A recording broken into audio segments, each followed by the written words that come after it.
হযরত সাইয়েদনা আলী রাদিয়াল্লাহু তাআলা মদিনাতুল ইলম ওয়া বাবিহা আলিয়ুন, ইলমের জ্ঞানের শহর হলো বিশ্বনবী, আর এই শহরের দরজা হলো সবচেয়ে সাহাবীদের মধ্যে সবচেয়ে বড় আলিম হলেন হযরত সাইয়েদনা আলী রাদিয়াল্লাহু তাআলা, আবু বকরের পরে আলী।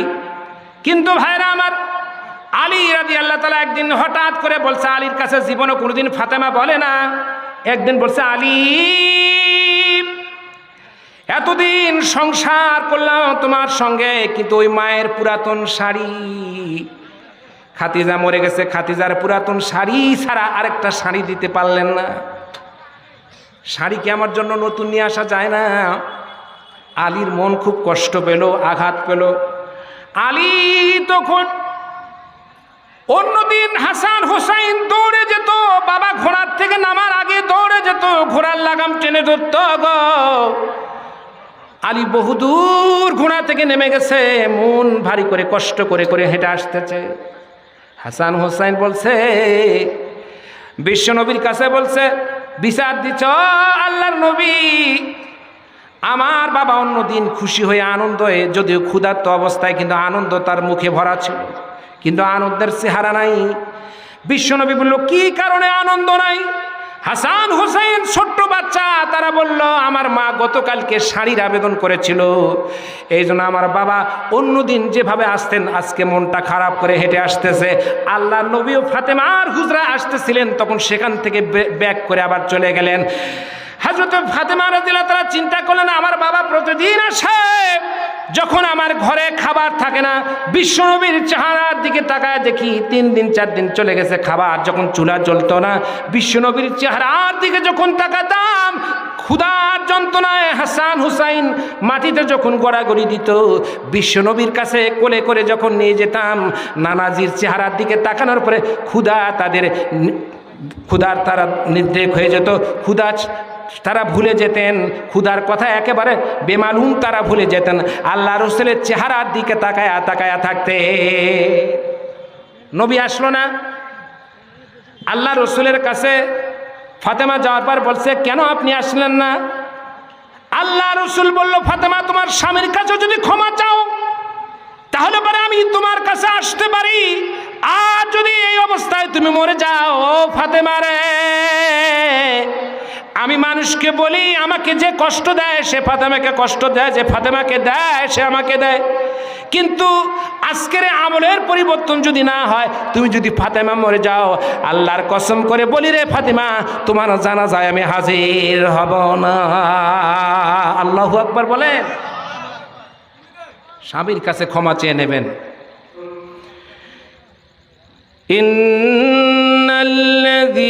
ইন্নাল্লাযীনা আমানু ওয়া আমিলুস সালিহাত, আল্লাহু আকবার। ইন্নাল্লাযীনা আমানু ওয়া আমিলুস সালিহাতি কানাত লাহুম জান্নাতুল ফিরদাউসি নুজুলা খালিদিনা ফিহা। وقال رسول الله صلى الله عليه وسلم اتقوا الدنيا فاتقوا النساء. وقال رسول الله صلى الله عليه وسلم الديس لا يدخل الجنة. وقال رسول الله صلى الله عليه وسلم خير الدنيا كل خير الدنيا وامرأة الصالحة أو كما قال عليه الصلاة والسلام. وقال تعالى إن الله وملائكته يصلون على النبي يا أيها الذين آمنوا صلوا عليه وسلموا تسليما. দুরুদ ইব্রাহিম পড়ি। আল্লাহুম্মা সাল্লি আলা মুহাম্মাদিন ওয়া আলা আলি মুহাম্মাদ কামা সাল্লাইতা আলা ইব্রাহিম ওয়া আলা আলি ইব্রাহিম ইন্নাকা হামিদুম মাজিদ।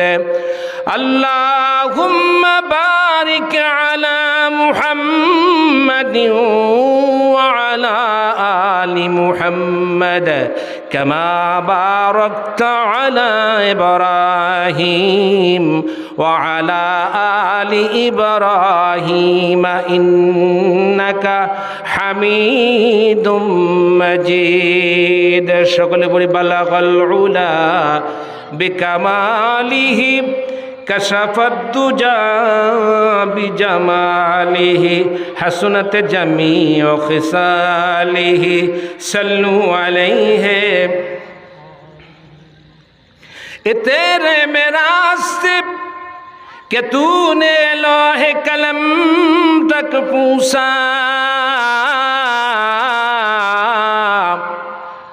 और मेरे मेराज है कि मैं तेरे कदमों पर पूछा। बलगल उला बिकमालिही कशफत दुजा बिजमालिही हसनत जमीउ खिसालिही सल्लु अलैहि। সম্মানিত আজকের টিএলবি বাজার জামে মসজিদ কর্তৃক আয়োজিত 18তম তাফসিরুল কোরআন মাহফিলের সম্মানিত সদরে ইজলাস সভাপতি, সহসভাপতি বিন্দু, আমার পাশে বসা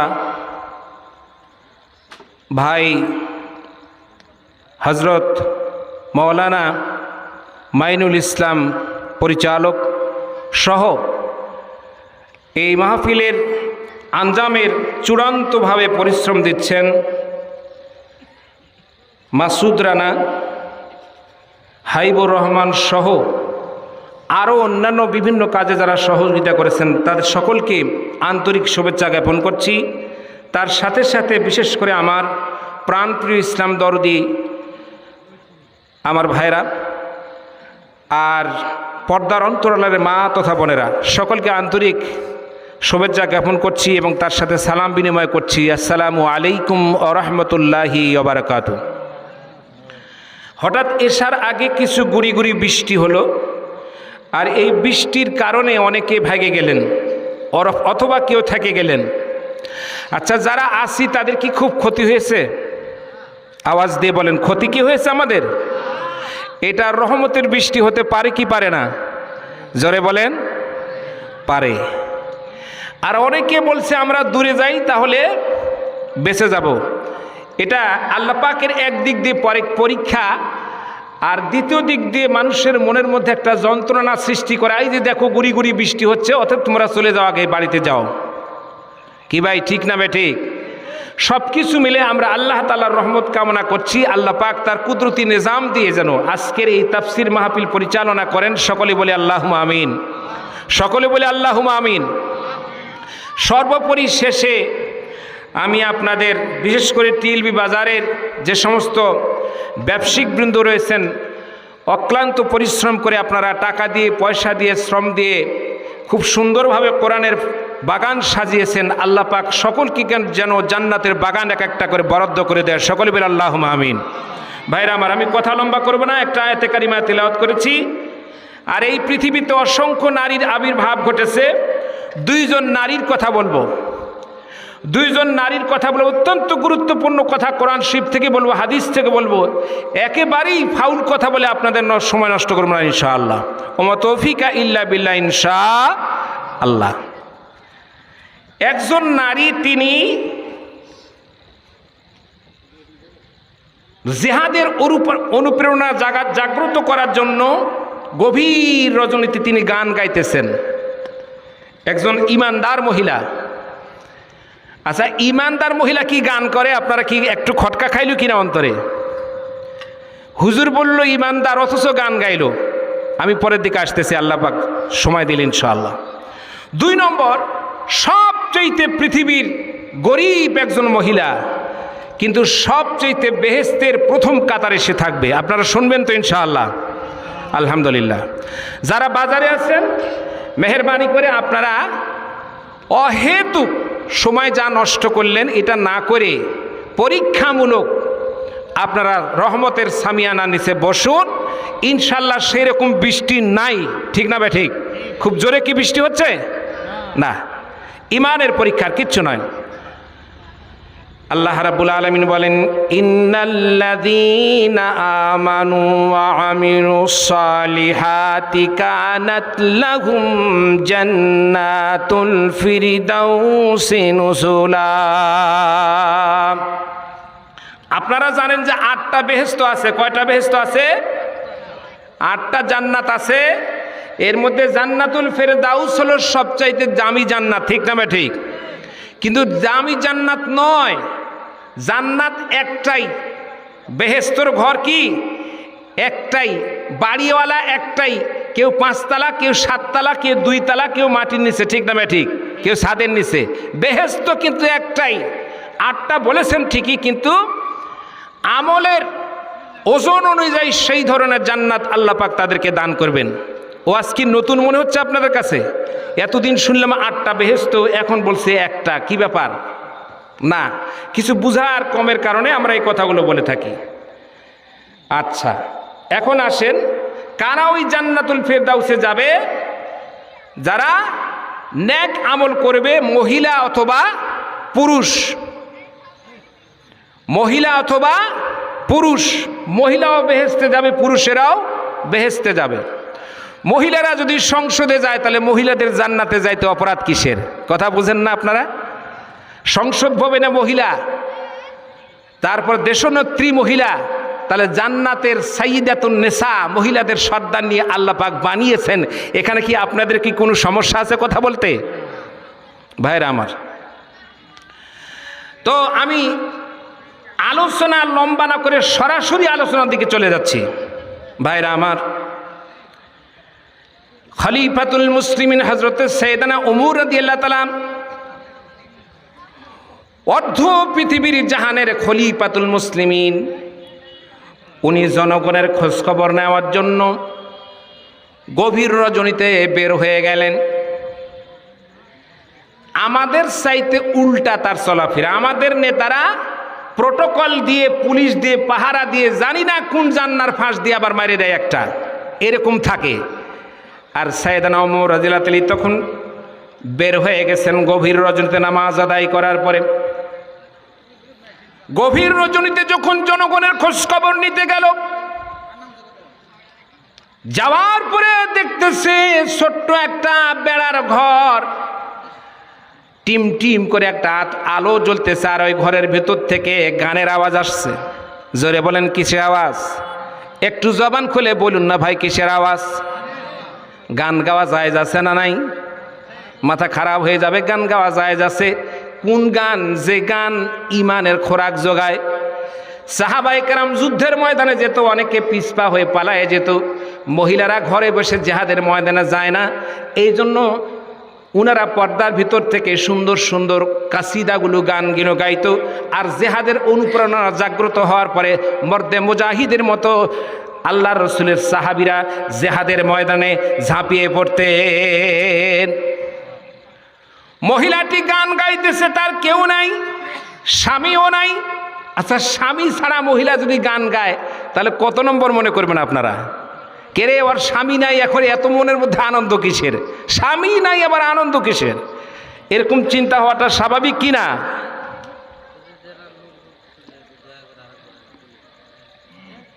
হ্যাঁ, বলে দেন তো। স্বেচ্ছাসেবক ভাইগণ, আপনারা মেহেরবানি করে এলোমেলো না হয়ে, যারা যে কাজে আমরা নিয়োজিত আছি, মেহেরবানি করে আল্লাহর হস্তে, জনাব মাসুদ রানা আপনাদের ভাই, উনি বলতেছেন আপনারা মেহেরবানি করে সহযোগিতা করেন, আসেন। খুব ভালো হয়, মেহেরবানি করে আসেন, যে যেখানে থাকেন তার সাথে যোগাযোগ করুন। ভাইরা আমার, এবার আসুন, আপনারা মহিলাটি তখন রাত্রিতে টিম টিম করে গান গাইতেছে, আর তিনি গানের মধ্যে চাইতেছে, হ্যাঁ একটু চাড়েন, হ্যাঁ আমার সমস্যা হচ্ছে, হ্যাঁ ঠিক আছে, হ্যাঁ ভাইরা আমার, মহিলাটি গান গাইতেছেন, আল কুসুদুসবুলি খুলুকিল বায়ানা, আল কুসুদুসবুলি খুলুকিল বায়ানা,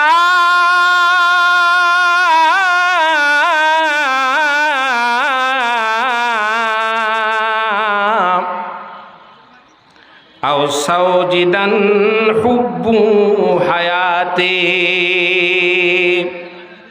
গানের অর্থ আপনারা বুঝবেন না, তার মানে মহিলাটা যৌন উন্মাদনায় পাগল হয়ে গেছে। যৌন উন্মাদনা বোঝেন, জৈবিক চাহিদার জন্য পাগল হয়ে গেছে, আর এই গান গাইতেছে। হযরত ওমরের কানে গানের আওয়াজ আস, রাগী মানুষ ওমর তখন মেজাজ খারাপ হয়ে গেল। গভীর রজনীতে মহিলাটা গান গায়, তারপরে স্বামী নাই, লজ্জা নাই, শরম নাই, বেহায়া। কেমন ধরনের মহিলা গান গায় যার স্বামী নাই? আর এই গানটা তৎকালীন সময়ের সৌদির লোকেরা গাইতো, যখন পুরুষকে তার কাছে ডাকতো চাহিদা মেটানোর জন্য, জৈবিক চাহিদা, দেহের চাহিদা মেটানোর জন্য, যৌন উন্মাদনার জন্য এই গানটা যখন গাইতো, পুরুষেরা তখন হাত পা ধুয়ে ঘরের মধ্যে হুজরার মধ্যে যাওয়ার জন্য প্রস্তুতি গ্রহণ করত। সুবহানাল্লাহ বলেন না? এখন মহিলা তো কোনো স্বামী নাই, এটা গান কার জন্য গায়? ব্যাপারটা কি? হযরত সাইয়েদনা ওমরের কৌতূহল হলো, মহিলাটার স্বামী নাই অথচ এত গভীর রজনীতে গান গায়, যখন গোটা দুনিয়ার সারা শব্দ বন্ধ। কার জন্য মহিলাটা যৌন উন্মাদনার জন্য গান গায়? ওই গানটা তখনই গায় যখন স্বামী তার হাঁটুর উপরে মাথা লেগে দিয়ে যখন সলাপর্শ প্রেমের কথাগুলি বলে, তখনই গানটা গায়। ওমর উকি মেরে দেখলো যে এটা কি রে, বেড়ার ঘর পিছন দিক থেকে ধাক্কা মেরে লাথি মেরে ভেঙে দিল। ভেঙে দেওয়ার পরে দাঁড়িয়ে গেছে মহিলার পাশে। এই মহিলা, তুমি এত গান গাও তাড়াতাড়িতে, তোমার কি লজ্জা নাই, শরম নাই, বেহায়া মহিলা? তুমি কি জানো না এটা ইসলামী পার্লামেন্ট? ইসলামী পার্লামেন্ট, এখানে গান গাও। আমার দেশের অনেক গায়িকা আছে যারা লক্ষ লক্ষ টাকা দিয়ে গান গাওয়ার জন্য আমরা নিয়ে আসি, তখন এত মাইকিং, এত ধরনের পোস্টার দরকার হয় না। যা টিএলবি মাহফিলে এত পোস্টারের পরও বাহানা দিয়ে মানুষ ভাগে বাড়ির দিকে চলে যায়, ঠিক না বেঠি? এই তো ইমানের পরীক্ষা। হ্যাঁ, বাবা তোর লাইগা রে, বাবা তোর লাইগা রে, মনে অন্তর জ্বালা রে, মনে হয় বুঝি যাই তোমার কাছে, বাড়ি ঘর ভাঙ্গা, বাবা তোর লাইগা রে। ঞে ঞে ঞে ঞে, হা উ হা উ হা উ আছে আমাদের দেশে জমজমাট। এখন ডিজে আমার মতো মাওলানা ডিজে গান তার চলে বিবাহ বাড়িতে, কি ভাই ঠিক না ভাই? ঠিক। ভাইরা আমার, এরপরে তখন ওই মহিলাটা, ওমর দাঁড়িয়ে গেছে, এই মহিলা তুমি গান গাও কেন? মহিলাটি বলল, আমি গান গাইছি, এটা অপরাধ করেছি। তার আগে শোনেন কোরআনের ভাষা সে বলছে, তখন কথা বলতেছে। তিনি তখন বলতেছে সূরা লোকমানের 6 নম্বর আয়াত, ওমিনান নাস মান ইস্তারি সাবিলিল্লাহ, আল্লাহু আকবার বলেন, সাবিলিল্লাহি বিগাইরি ইলম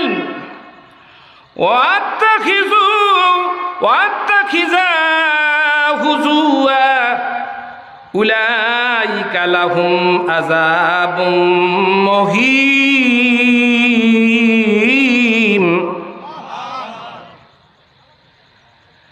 আল্লাহ রাব্বুল আলামিন কোরআন শরীফের মধ্যে বলেছে, এই মহিলা তুমি কি জানো না গান করা যাবে না? এক শ্রেণীর লোক আছে যারা মানুষকে আল্লাহর পথ থেকে ওয়াসাদ্দুহুমান সাবিলিল্লাহ, আল্লাহর পথ থেকে বিরত করে খারাপের দিকে আকর্ষণ করে। এই মেয়ে, তুমি কি গান গাও, তোমার কি আল্লাহর কোরআন নিষেধ নাই? মহিলাটা তখন বলল, হুজুর আমি অপরাধ করেছি একটা গান গাওয়ার পরে, কিন্তু আপনি তো 3টা অপরাধ করেছেন, আপনার কি জ্ঞান হয় না? কাকে বলতেছে, জোরে বলেন কাকে? সাইয়েদনা ওমরকে বলতেছে। মহিলাটার কাছে বলল, তাহলে অপরাধগুলো কি তুমি খুলে খুলে বলো, কার কাছে তোমার স্বামী নাই, এই অপরাধগুলো কার কাছে তুমি ব্যক্ত করবা, কার কাছে? মহিলাটা সাহস নিয়ে বলতেছে, আমার একজন লোক আছে, এই অর্ধ পৃথিবীর খলিফাতুল মুসলিমিন, সকালবেলা হলে আমার বাড়ি ভেঙে, ললের বেড়া ভেঙে আপনি প্রবেশ করেছেন, এই অপরাধী আগামীকালকে ওমরের আদালতে বিচার দেব। জোরে বলুন সুবহানাল্লাহ। কার সামনে বলছে? ওমরের সামনে বলছে। ওমর তখন অবাক হয়ে গেলেন, মহিলা তো সাধারণ মহিলা নয়। ধমক দিয়ে, বেটি আমারই তো উল্টা বলতেছে, এখন দেখি কি করা যায়। ওমরের পরিচয় দিলে তো আর বাকি কথা বলবে না। ওমর রাদিয়াল্লাহু তাআলা তখন তাকে বলল, কি কি আমার 3টা অপরাধ কি কি তুমি খুলে খুলে বলো। মেয়া হযরত ওমর রাদিয়াল্লাহু তাআলার কাছে তুমি বিচার দিবে, ভালো কথা, কি তুমি বিচারের ছানি চাইবা? তিনি তখন 1 নম্বর বললেন, সূরা বাকারার ওয়ালাইসাল বিররু আনতালা বিআমিন আজওয়াবিহা আবওয়াবিহা ওয়াতুল বুয়ুতা মিন জুহুরিহা। কোন মানুষের বাড়িতে যখন ঢুকতে হয়, সূরা বাকারার মধ্যে বলছে বাড়ির সম্মুখে দিয়ে প্রবেশ করতে হয়, পেছন দরজা দিয়ে প্রবেশ করা যায় না। এটা কি ওমরের জন্য না, আমাদেরও দরকার আছে না নাই? জোরে বলেন আছে না নাই? আজ থেকে আপনারা আমল করবেন, যখনই যার বাড়িতে যাবেন সম্মুখ দিয়ে বাড়িতে যাবেন, বাড়িতে সরাসরি ঢুকবেন না, অন্তত সালাম দিবেন। কি দিবেন? সালাম দিবেন। আল্লাহর নবী বলেছেন, নিজের মা যদি থাকে, সাহাবায়ে কেরাম বললেন যদি নিজের মা থাকে বাড়িতে, তাহলে আমি কি করব? বলে, তোমার মাও যদি তোমার বাড়িও হয়, তাও সালাম দিয়ে অনুমতি নেওয়ার আগ পর্যন্ত তোমার মায়ের কাছে প্রবেশ করো না। বউ তো আমাদের একটা ধরাবান্ধা আছে, এটা তো সালাম কালাম লাগেই না। কি চরিত্র আমাদের! মা পর্যন্ত, যিনি ধাত্রী, যিনি আমাকে ধারণ করেছেন, যিনি দুধ পান করেছেন, তার কাছে অনুমতি ছাড়া ঘরে প্রবেশ করা যাবে না। কারণ মা বেসতর অবস্থায় বাড়িতে থাকতে পারে, ঠিক না বেঠি? ওটা কি আমার জন্য জায়েজ হবে? মহিলাটি ওমরকে বলল যে আপনি হুড়হুড় করে বাড়িতে ঢুকলেন অনুমতি ছাড়া, 1 নম্বর আপনার অপরাধ। আমি গান গাইছি, ভালো কথা, 1 নম্বর অপরাধ, কিন্তু আপনার 1 নম্বর সিরিয়ালে এটা অপরাধ। 2 নম্বর অপরাধ কি? ওমর তখন বলছে, মা, ও মা। এখন মহিলা থেকে মা হয়ে গেছে। কি হয়ে গেছে? মা হয়ে গেছে। বলছে, মা, দ্বিতীয় অপরাধ আমার কি বলো তো দেখি। মহিলাটি তখন বলল, দ্বিতীয় অপরাধ হলো আপনার, দ্বিতীয় অপরাধ সূরা নূরের 27 নম্বর আয়াতে তিনি বলেন, ইয়া আইয়ুহাল্লাযীনা আমানু লা তাদখুলুল বুয়ুতান গায়রা বুয়ুতিকুম হাত্তা তাতানিসু তাসাল্লিমু আলা আহলিহা যালিকুম খায়রুল লাকুম লাআল্লাকুম তাযাক্কারুন।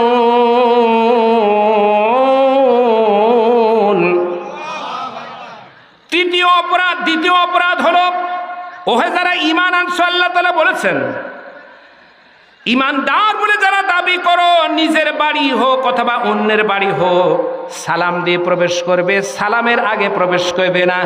আপনি হুড়হুড় করে বাড়িতে ঢুকে গেলেন, একটা সালাম কালামও তো দিলেন না। কেমন আপনি মানুষ! ভাইরা আমার, সালাম দিয়ে বাড়িতে প্রবেশ করা এটা কি সুন্নত না মুস্তাহাব না কি? আপনার কি বলতে চাচ্ছেন? এটা কি পর্দা করা বা মানুষকে ভাবে ঢোকা? এটা কি? কথা বলেন না। শ্রোতা আর বক্তা যদি মিল না থাকে তাহলে আলোচনা ঢুকবে না ভিতরে, ঠিক না ঠিক? আচ্ছা, সালাম কে কে দেন বইয়ের কাছে? মেহেরবানি করে, আপনার লজ্জা পাবে না, হাত উঠান তো দেখি। সালাম কার কার অভ্যাস আছে? মাশাআল্লাহ, হাত উঠান। তাহলে বাকি যারা ওয়াজ শুনলাম, সালাম দিলাম না, সুন্নত আমল করলাম না, বলেন তো নবীর উম্মত, নবীর সুন্নতের সাথে যার মিল নেয় তার কি নবীর উম্মত হওয়া যাবে? আগামীকাল থেকে কি সালামটা আপনারা দিতে পারবেন? এমনকি আপনি বাসর ঘর করতে যাচ্ছেন তবুও কি করবেন? সালাম দেবেন। বাসর ঘরের সময় নানান রঙের বল দিয়ে বাতি দিয়ে ওইটা না করে কোরআন শরীফ তেলাওয়াত করতে বলবেন। কি করতে বলবেন? নতুন যখন আপনার দুলহানি আসবে, নতুন যখন বউ ঘরে আসবে, কোরআন শরীফ তেলাওয়াত করতে বলবেন। খোদার কসম, আপনার জন্ম যখন বাচ্চা দিবেন তখন আল্লাহর ওলি হবে। আর মোবাইলে প্রসেস দেখার পর যদি জন্ম দেন, খোদার কসম বেহায়া নিলজ্জক ছাড়া, ভণ্ড ছাড়া, প্রতারক ছাড়া, রাস্তার ডাকু ছাড়া জীবনও কিছু হতে পারে না। ঠিক না বেঠি? কাইয়ের দোষ আছে আর চল্লি দিয়ে হুড়াচ্ছেন যে পিঠা ভালো খামো। কোথায় পাইছেন? বাজারে তেল শেষ হবে, মাগার পিঠা ভালো হবে না। ভাইরা আমার, এবার মহিলাটা তারপরে বলল 3 নম্বর কি অপরাধ? হযরত ওমর বলল 3টা অপরাধের মধ্যে 2টা হয়ে গেল, 3 নম্বর অপরাধ আমার কি? তখন মহিলাটা বললেন, সূরা হুজরাতের 12 নম্বর আয়াতে তিনি বললেন, ইয়া আইয়ুহাল্লাযীনা আমানু যুতানিবু কাসীরাম মিনাজ জন্নি ইন্না বা'দাল জন্নি ইসমুহু ওয়ালা তাজাসসু ওয়ালা ইয়াগতাব বা'দুকুম বা'দান আইয়ুহিবু আহাদুকুম আইয়াকুলু লাহমা ইন্নাল্লাহা ইল্লাল তাওয়াবুর রহিম।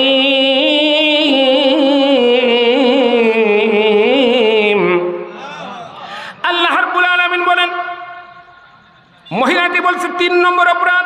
সেদিনা ওমরকে বলছে, হ্যাঁ মুমিনগণ, তোমরা অনেক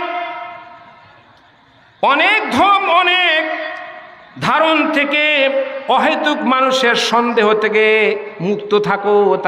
তার মানে হলো, আমি মহিলা রাত্রিতে গান গাইতেছিলাম আর আপনি মনে করলেন যে যৌন ক্ষুধা মিটানোর জন্য খরিদ্দার চাইতেছে আপনাকে বেশ্যা মনে করে, হয়তোবা ওমর চিনতে পারেনি, এখনো ওমরের পরিচয় হয় নাই, বলছে আমাকে এইটা মনে করে হয়তো আপনি রাগ করে আমার বাড়ি ভেঙে ভিতরে ঢুকে গেছেন।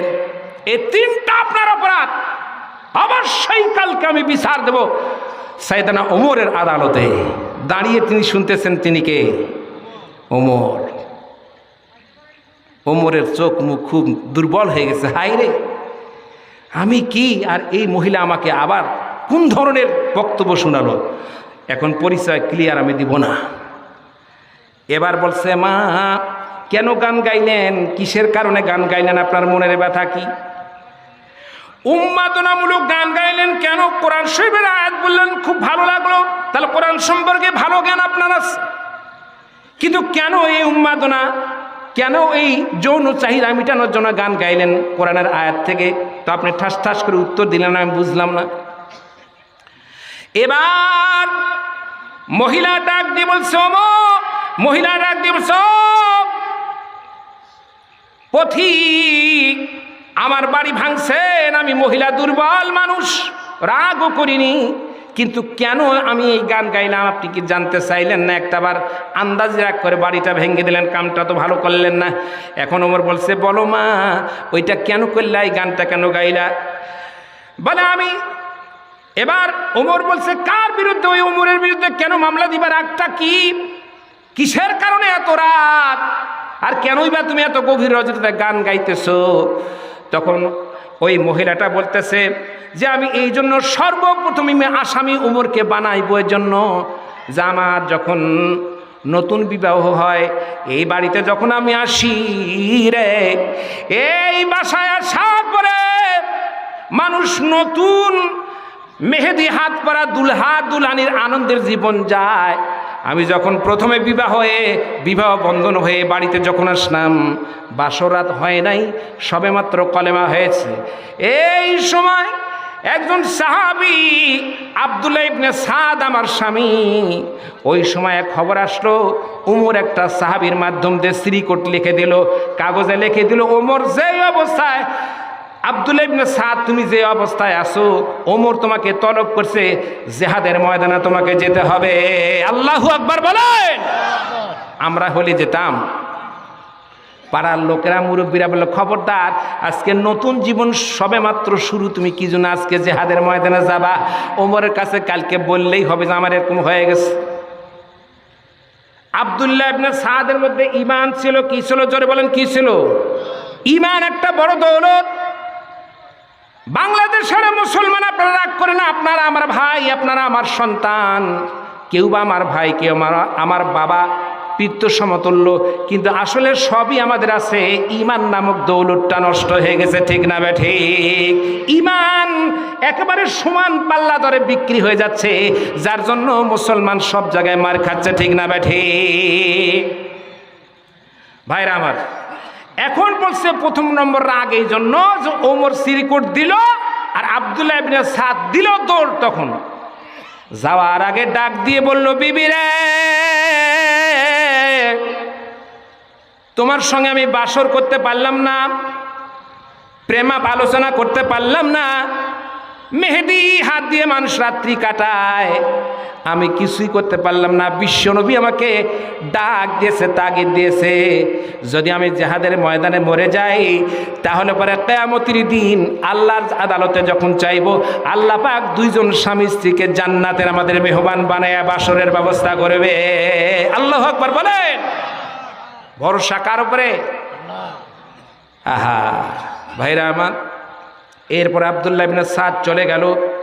মহিলাটি বলল যে যখন 4 মাস হয়ে গেল, 4 মাস পরে আবার ওমর ট্রান্সফার করে, আমি 4 মাস ধরে প্রতিদিন ঘর সাজাই, আর যেদিন মন খারাপ হয় তখন অন্য পুরুষের জন্য নয় রে পথিক, আমার স্বামীর জন্য আমি গান গাইতে এই গানটা গাই। কবে আমার স্বামী আসবে?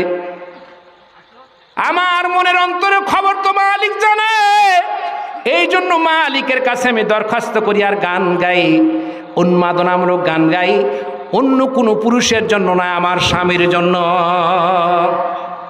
কি ভাই, ঠিক না বেঠিক? ভাইরা আমার, এরপরে তখন মহিলাটি এভাবে বলল, 4 মাস যখন হয়ে গেল, ওমরকে এই জন্য আমি প্রথম নাম্বার আসামি করব যে ওমর 4 মাস পরে আবার আরেকটা যুদ্ধ যখন লেগে গেল, আরেকটা জিহাদের ময়দান চলে গেল, আবার আমি মনকে বুঝ দিয়ে আবার ওই ঘর সাজাই আর গান গাই, আবার 8 মাস চলে যাওয়ার পরে আবার 4 মাস যখন হয়ে গেল, সেই দিন ঘর সাজায় গোজায় বলি আজকে আমার স্বামী আসবে। কতদিন পরে আসবে? হায় রে, বাসর যেদিন রাত্রি হবে সেই দিন আমার স্বামীরে নিয়ে চলে গেল। ওমরের হুকুম পালন করার জন্য, ঈমান আনার কারণে চলে গেল। এরপরে আজকে যখন 8 মাস হয়েছে, 8 মাস পরে অবশ্যই আমার স্বামী আসবে। সেই দিন যখন 8 মাস পূর্ণ হয়ে গেল, আবার ওমরের থেকে তাগিদ আসলে তোমার স্বামী আরেকটা যুদ্ধের মাঠে যাবে। এক যুগ যখন হয়ে গেল, 12 বছর হয়ে গেল। আজকে 12 বছর পূর্ণের পরে মন খারাপ করে আমি আল্লাহর আদালতে কিবরিয়ার কাছে লক্ষ্য করে স্বামীর জন্য মনের সান্ত্বনা দিই, আর এমনি মিটায় আর গান গাইতেছি, অন্য কোনো উদ্দেশ্য নয়। ওমর দুর্বল হয়ে গেছে, সর্বনাশ। ওমর তখন বলছে, তাহলে কিয়ামতে কাকে আসামি বানাইবা? বলে, আমি ওমরকে আসামি বানাবো, আল্লাহর কাছে বিচার চাইব, আমার স্বামী আমার কাছ থেকে ছেড়ে নিয়ে গেছে। এখন একটা প্রশ্ন আপনাদের করব, বলেন তো, জামাত ভালো, তাবলিগ জামাত ভালো, কিন্তু শাল চিল্লায় গেছেন বউ ঠিক নাই, তাহলে তাবলিগ আছে? তাবলিগ জামাতের সময় কিন্তু আল্লাহর রাস্তায় আমিও দিয়েছি, আমি গুনাহগার দিয়েছি, প্রায় 3-4 বার দিয়েছি। আমি বলছি না, কটাক্ষ করছি না, আপনারা ভুল বুঝেন না। আমার এই আলোচনা কালকে দেখবেন ইউটিউবে আরেকজন আবার তুলে আবার ইউটিউবার যারা আছে উল্টাপাল্টা লেগে দেবে, তাবলিগের বিরুদ্ধে সরাসরি ফতুয়া দিছে, আজে বাজে কথা বলবে না। আচ্ছা, আমরা শাল চিল্লা দেই কি দেই না? বলেন, কথা বলেন না কেন? দেই। তাহলে 4 মাস হয়ে গেছে, 8 মাস হয়ে গেছে, 12 মাস হয়ে গেছে, 12 মাসে শাল চিল্লায়, বউ আছে না গেছে এই আয়াত অনুযায়ী?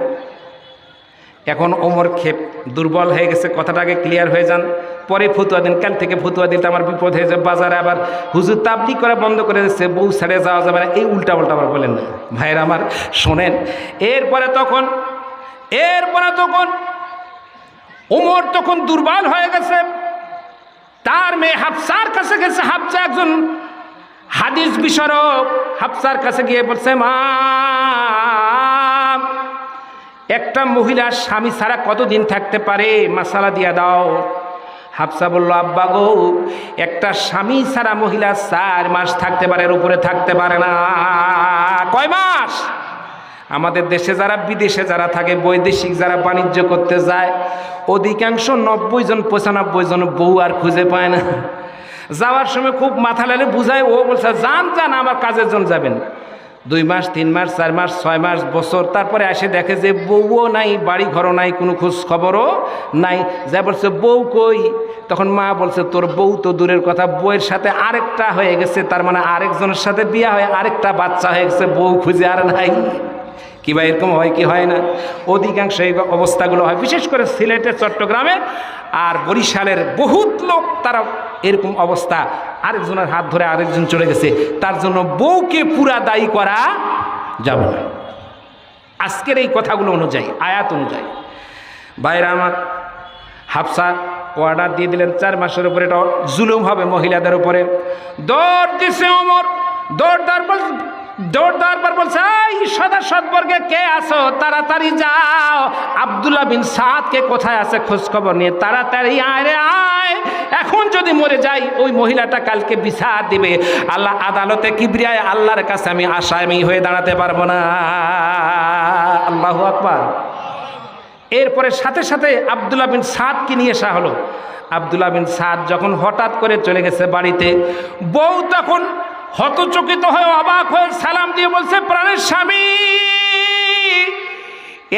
1 যুগ ধরে কাঁদছি, একদিনও দোয়া কবুল হয়নি, আজকে কেমন করে আপনি আমার বাসার সামনে দাঁড়াইছেন, আমি নিজেও বিশ্বাস করতে পারি না। স্বামী মুচকি হেসে বলল যে কি করছো এর মধ্যে? বলে একজন লোক গত রাত্রিতে আসছিল, তার সাথে অনেক তর্ক বিতর্ক হয়ে গেছে, কোরআনের ভাষায় তাকে আমি জবাব দিয়েছি। বলে ওই লোকটাকে, বলে ওই লোকটারে চিনি না, তুমি কার কাছে বিচার দিতে বলছো? ওমরের কাছে। স্বামী হাইসা বলে, যেই লোকটার কাছে দাঁড়িয়ে তুমি বিচারের সানি চাইছো, ওই লোকটা অন্য কেউ নয়, ওই লোকটা হলো হযরতে ওমর। আল্লাহু আকবার বলেন।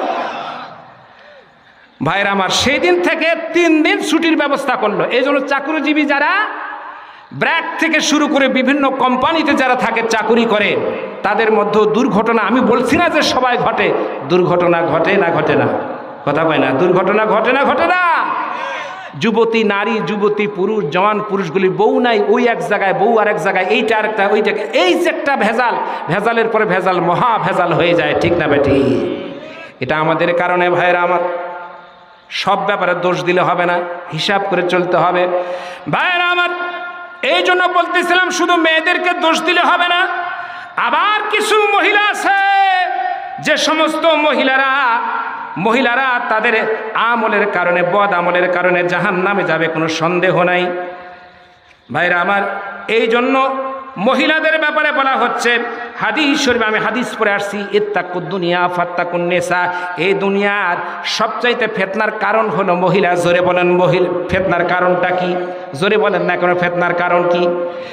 আপনারা তো বলবেন যে অসুবিধা নাই, আমাদের দেশের প্রধানমন্ত্রী মহিলা, বিরোধী দলের নেত্রী মহিলা, সংসদে আছে মহিলা, অনেক ওসি ডিসি এসি সবাই আছে মহিলা, সব তো মহিলা একাকার, তার সমস্যাতে দেখতেছে না। কিন্তু আমি সেই দিকে বলছি না, মহিলা যতই হবে, মহিলাদের যারা আমল থাকবে না, ঈমান থাকবে না, ফিতনার কারণ হলো মহিলা। 2 নম্বর, আল্লাহ রাসূল হাদিস বললেন, খায়রুদ দুনিয়া কুল্লু খায়রুদ দুনিয়া আমরাতুস সালেহা, এই পৃথিবীর সবচাইতে দামি মানুষ ওই মানুষ, যেই মানুষটা মহিলা, যে নেককারিনী মহিলা, যার কথা একটু আগে বললাম। 1 যুগ ধরে কোনো রকমের গন্ডগোল হয় নাই, যদি ঈমান না থাকতো তাহলে গন্ডগোল করেই বসতো, ধরতেরই ওই স্বামীর আশা আন্দাজ, কি দরকার, এরকম হতো কি হতো না, হয়ে যেত।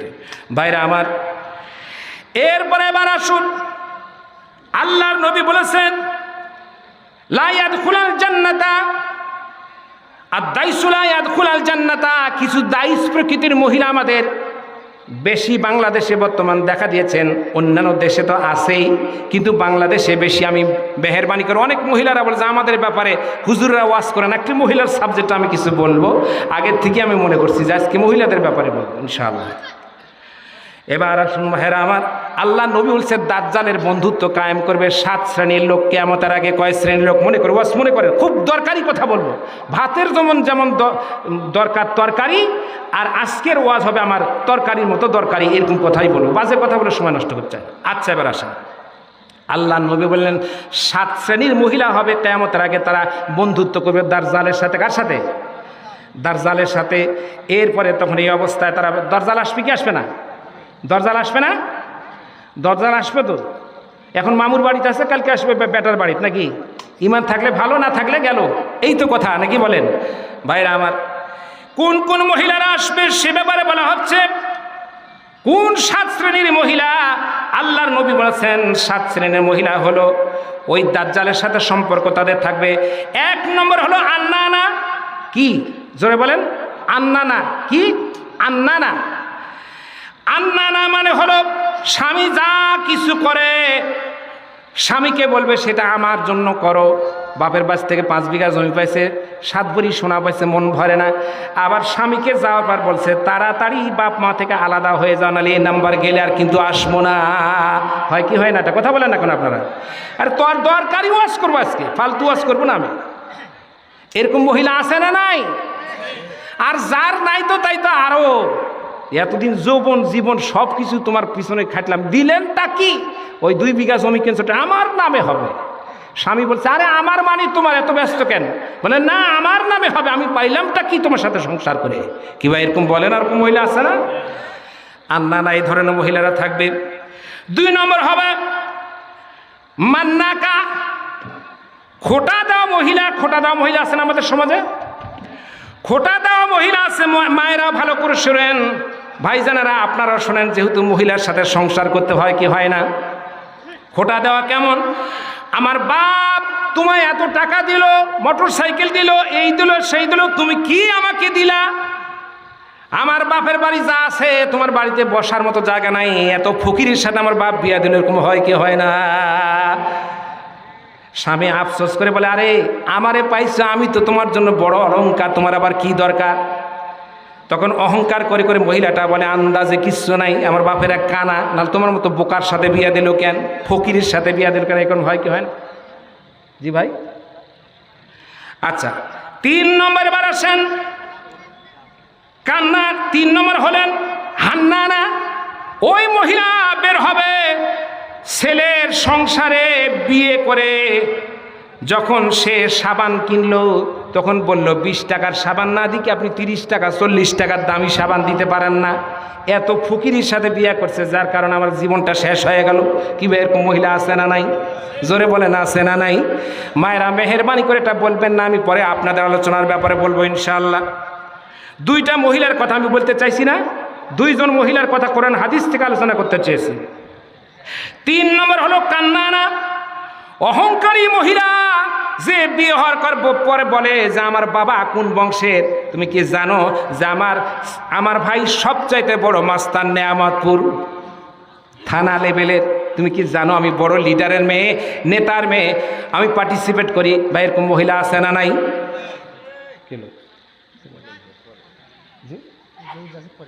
আচ্ছা ভাইরা আমার, তাহলে কয়টা হলো আপনার মনে আছে? ওয়াজ বলে গেছে। হ্যাঁ হ্যাঁ, এতক্ষণ থেকে বললামটা কি? 4 নম্বর। আলহামদুলিল্লাহ। সারাদিন সামনে রোজা আসতেছে, সারাদিন রোজা থেকে যদি বেলা ডুবার একটু আগে 1 ঢুক খালি পানি খাবেন, গলা শুকিয়ে গেছে। রোজা আছে না গেছে? হায় হায়, এত পানি ঝড়ঝাপটার পরে কিছু যদি না নিয়ে যান ভাই, তো লাভটা কি হলো? আমারও লাভ নাই, আপনাদেরও লাভ নাই। লাভ হবে, নৈরাশ হবে না। লা তাকলাতু মির রাহমাতিল্লাহ ইন্নাল্লাহা ইয়াগফিরু যুনুবা জামিয়া। আল্লাহর রহমতের বৃষ্টি পড়তেছে, আল্লাহর রহমত। এখন আকাশের বৃষ্টি বন্ধ, এখন আল্লাহর রহমতগুলি পড়তেছে। এই রহমত থেকে অবশ্যই আপনারা ঝুড়ি ভরে ভরে বাড়িতে যাবেন, সন্দেহ নাই। এবার আসেন 5 নম্বর হাদ্দাকা, স্বামীর পছন্দের তার পছন্দ হয় না। স্বামী নিয়ে আসছে 800 টাকার দামের শাড়ি, পাক মারে ফেলে দিয়ে মুখ ব্যাকা করে বলছে দুনিয়ার চোখ নাই, মুসি সাঁতালো তো ভালো শাড়ি কিনে, এটা কোন শাড়ি আমার জন্য আনলেন? আর ভাইয়ের বইয়ের কথা বলবো, কত সুন্দর সুন্দর আমার জায়েরা শাড়ি পরে, আর তুমি আন্দাজে একটা কি মার্কা শাড়ি নিয়ে আসলেন। এরকম মহিলা আছে না নাই? কথা কয় না, আছে না নাই? আছে। পছন্দ নয়, ও নিজে মার্কেট করবে তখন তার পছন্দ, কিন্তু স্বামীর দেয়া পছন্দ নয়। হায় হায় রে, এটা দাজ্জালের বন্ধু হবে, এগুলো আবির্ভাব ঘটবে। 6 নম্বর সাদাকা, স্বামীকে হারাম উপার্জন করার জন্য বলবো যত ঘুষ খাইতে পারেন পান, অসুবিধা নাই, ওর মাথার বাড়ি মারেন, ওর থেকে এটা জোর করে দখল করেন। এই ধরনের মহিলারা অনুপ্রেরণা জাগ্রত করে, তাদেরকে সাহস জাগায়। এরকম মহিলা আছে না নাই? হারাম দিয়ে করতেই হবে এটা, এরকম মহিলা আছে। এবার লাস্টের যেটা 7 নম্বরের, সেটা হলো বার্রাকা। বার্রাকা মানে হলো গন্ডগোল, স্বামী আর স্ত্রীতে হতে হতে এমন গন্ডগোল যে ডাল ঘোটা ছিল, ওই ডাল ঘোটা দিয়ে স্বামীর পিঠ দ্বারা মানে একবার মাজা পর্যন্ত শুরু করে দিয়েছে। এরকম আছে না নাই? বটি দিয়ে মারে, ডাল ঘোটা দিয়ে মারে, ঝাঁটা দিয়ে মারে, হায় হায় রে, এরকম মহিলার আবির্ভাব ঘটবে। এটা হাদিসের কথা বলতেছি, 7 শ্রেণীর। এর জন্য মায়েরা আমার মেহেরবানি করে এখন যারা স্বামী আছেন তাদের দিকে একটু আবার কিছু বলা দরকার নাই। মহিলারা, মা বোনেরা মন খারাপ করবে, খালি আমাদেরই ব্যাপারে বললো, ওদের ব্যাপার কিচ্ছু বললো না। 4টা কাজ করবেন সুন্নত পুরুষের জন্য। আল্লাহ রাসূলের সুন্নত কয়টা কাজ মনে আছে আপনাদের? কয়টা কাজ? 1 নম্বর, যখন নামাজ পড়তে যাবেন তখন বইয়ের কপালে চুমু দিবেন। কয়জন চুমু দিচ্ছেন? এশার নামাজ পড়ার সময় একজন দেখান চুমু দিচ্ছেন কেউ?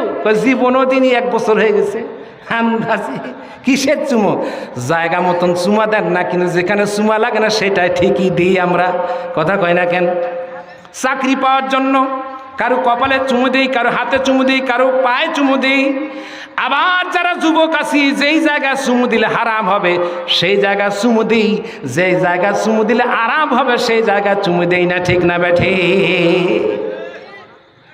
নতুন বউ বলছে চুমা চাটা দেওয়ার অভ্যাস আছে, মাইন্ড করেন না। এখন ছেলে বলতেছে কি বলবো, 50টা পার হয়ে গেছে, তার মানে ছাত্র লাইফ, স্টুডেন্ট লাইফে পার হয়ে গেছে। এখন তুমি 51 নম্বরে, চুমা ভুলেই গেছি এক পর্যায়ে দিতে দিতে। তার মানে এত চুমা দেওয়া দিচ্ছে সে। হায় হায়, চুমারও হাদিস আছে, বলতে সময় পাওয়া যাবে, বহুত সময় লাগবে। যাই হোক ভাইরা আমার, কোথায় দেবেন কোথায় দেবেন না। 2 নম্বর হলো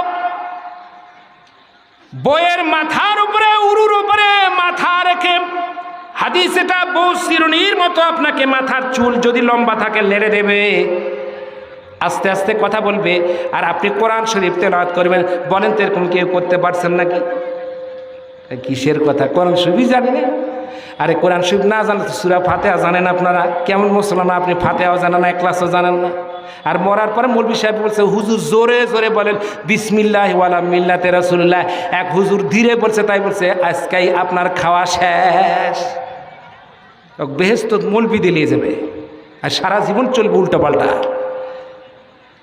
2 নম্বর কোরআন শরীফ এটা। 3 নম্বর হলো মাঝে মাঝে স্ত্রীকে বেড়াতে নিয়ে যা। কোথায় নিয়ে যাওয়া? হুজুর বেড়াতে নিয়ে যায় তো রিসোর্টে ধরা পড়লো আল্লামা মামুনুল হক। হ্যাঁ, কি ওয়াজ করেন? রিসোর্টে স্বামী স্ত্রী গেলে পরে সমস্যা হয়। আর যারা বাংলাদেশের, আমি কাউকে দোষ দিয়ে বলতে চাই না, বাংলাদেশের সুপারস্টার যারা নায়ক অথবা যারা নায়িকা, তারা বেশ্যাপনা বেহায়াপনা করে। কয়টা বিয়ে হয়েছে জানে না, কয়টা সন্তান হয়েছে এটাও জানে না। ব্যাংকের ছাতার মতো ভরে দিয়েছে, তারপরেও তারা সম্মানে ঘরে। ঠিক না ঠিক? হায় রে মানুষ, কি চরিত্র আমাদের! হালাল বউ নিয়ে হলে ঘুরলে অসুবিধা, আর হারাম কি নিয়ে যারা আরাম করতেছে তাদের ব্যাপারে কোনো খবরই নাই। এরকম চরিত্র আমাদের আছে না নাই? কথা বলেন না কেন? আপনার ভয় পাচ্ছেন নাকি? মাঝে মাঝে বেড়াতে নিয়ে যাবেন। 4 নম্বর যেটা সুন্নত, সেটা হলো খেলা করবেন। আরে ভাই কি খেলা করবো? পাইজি চলে না রে, লাঠি ধরছি, আর আপনি কি খেলা করবো বউক নিয়ে? হ্যাঁ, হাদিস বলতেছি, গল্প নয়। মাঝে মাঝে খেলা আল্লাহ নবী করেছিলেন। চাঁদনী রাত্রিতে বিশ্ব নবী আয়েশাকে নিয়ে, আয়েশা ছোট মানুষ, আয়েশাকে নিয়ে ছাদের উপরে, বিশ্ব নবীর তো ছাদ সেরকম ছাদওয়ালা বাড়ি নয়, তারপরে পাথরের উপরে, বর্ণনাকারীদের মধ্যে একটা ইখতিলাফ আছে, যাই হোক একটা খোলা মাঠের মধ্যে চাঁদনী রাত্রিতে যখন সবাই ঘুমে গেছে, আল্লাহর নবী আয়েশাকে বলছে তুমি একটা দৌড় দাও, আমি একটা দৌড় দিই। আয়েশা দৌড় দিলেন, বিশ্বনবী হেরে গেলেন। আরেকদিন যখন দৌড় দিলেন আল্লাহর নবী জিতে গেলেন, আর আল্লাহর নবী আয়েশাকে বললেন সেদিনের ওইটা আজকে আমি তোমারে পরিশোধ করে দিলাম।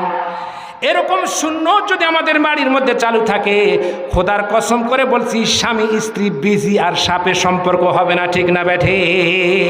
ঝগড়া কি আর হবে? ঝগড়া হবে, কিন্তু আপনার সাথে স্বামী স্ত্রী মিল নাই, চুমা দিতে যায়েন, তারপর কি খবর আছে বুঝতে পারবেন। সিপ ফাটাই দেবে কিল মারে, তুমি জ্বালায়া এখন চুমা দিতে আসছো, এই বয়সে সারা জীবন জ্বালাইছ, এখন চুমা দিতে আসছো, তোমার চুমাটা ভালো করে দেয়। ভাইরা আমার, এই জন্য কিয়ামতের আগে কিছু মহিলাদের এরকম পরিস্থিতি হবে। মহিলাগুলি কেমন হবে তাদের ব্যাপারে আল্লাহ নবী বলেছেন 8 শ্রেণীর মহিলা তারা ধ্বংসের মধ্যে যাবে, ধ্বংসপ্রাপ্ত হয়ে যাবে। 1 নম্বর মহিলা হলো ওই মহিলা, হাদিস শরীফের মধ্যে লেখেন, ওই মহিলা যে নারী বা যারা চোখের ভুরু ব্ল্যাক উঠায়, সাইজ করে না, চোখের ভুরু উঠায় না, অথবা যে তুলে দেয়, এটা হলো জাহান্নামের লক্ষণ, জাহান্নামে যাওয়ার লক্ষণ। যারা যুবতী মহিলা আছেন আপনারা ভালো করে, বুড়িটা টুড়িয়ে তো করবে না। এটা হলো সহিহ বুখারীর হাদিস, 4886 নম্বর হাদিস। 2 নম্বরে আবার আসেন, আল্লাহর নবী বলেছেন যে সমস্ত নারীরা পুরুষের পোশাক পরে জাহান্নামের আগুনের পোশাক যারা পরিধান করলো দুনিয়ার জীবনে, সিপা প্যান্ট পরলো, শার্ট পরলো, আপনি বাপও চেনে না যেটা আমার বেটি নাকি, এরকম হয় না কি হয় না? অনেক সময় কথা কন না কেন আপনারা? এরকম পোশাক যারা ব্যবহার করেছে, যে সমস্ত পিতারা কিনে দিয়েছে, খোদার কসম জাহান্নাম খরিদ করার জন্য আপনি টাকা খরচ করেছেন। তওবা করেন, এটা আর করবেন না। এই হাদিসটা বুখারী শরীফের 4429 নম্বর হাদিস। 3 নম্বর, সুগন্ধি মেখে পুরুষের সামনে এত সেন্ট মারছে যে পুরুষ দেখে না ওই তখন চমকে দেখে, ওরে বাবা রে বাবা, কে গেল রে, কে গেল রে। এটা মহিলারা করবেন না, আল্লাহর হস্তে করবেন। এটা হাদিস থেকে আমি বলতেছি মা, এইটা অবশ্যই করবেন না। এটা হলো কিয়ামতের আলামত, জাহান্নামে যাওয়ার এটা একটা নমুনা। এটা হলো হাদিস হলো 4540 নম্বর হাদিস। 4 নম্বর, শরীরের ট্যাটু অঙ্কন করা।